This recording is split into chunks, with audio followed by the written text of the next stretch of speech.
real thin at the 5.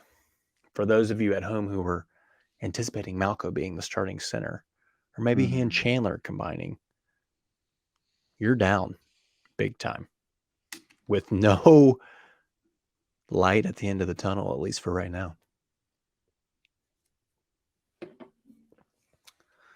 Yeah, I don't even know. It's so hard to talk because to formulate just something on it because it's so frustrating and yet so relieving at the same time.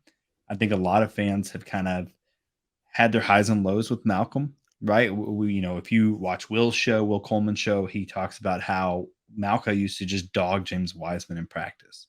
And then you've seen flashes of him in games where you're like, this dude's got it. Like he can be something. And it's just never consistent enough, or he's not healthy enough. And it just seems like it has been a never-ending story of what if with Malcolm. And I'm with you. I Yep. think, yeah, I think it's best for both parties just to split up and move on. I think that's the perfect definition of Malco's career is just what if, right? Yeah. Like, I just, with injuries, I don't know that his heart and his head were always in the right spot. But you're right. There were flashes. He showed potential at times. I mean, there were times it felt like down low he was a real force to be reckoned with. And then there were other times where my guy couldn't inbound the ball or wasn't grabbing a board or was shooting 30% from the free throw line. But he's a good kid. I wish him nothing but the best, appreciative of his time spent here. But I think it's best for both parties to kind of move on. Now, what that does, leaving the gap that we talked about at the 5, I don't know where you go, right? One of the names that had been floating out there that we know we had reached out to, it came out was Musa, but he's not coming home. Now you got Musa and Jamarian Sharp down there in Oxford, and that's a game I'm not looking forward to right now because I don't know that we'll score the basketball,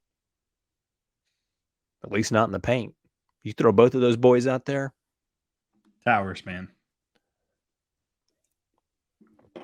So I don't know where we go. I think there were some reports we'd reached out to Kansas center who had entered the portal, Ernest Uday.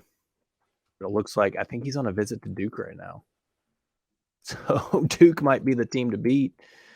And even where it sounds like our NIL is sitting, I don't know that you're beating Duke for somebody.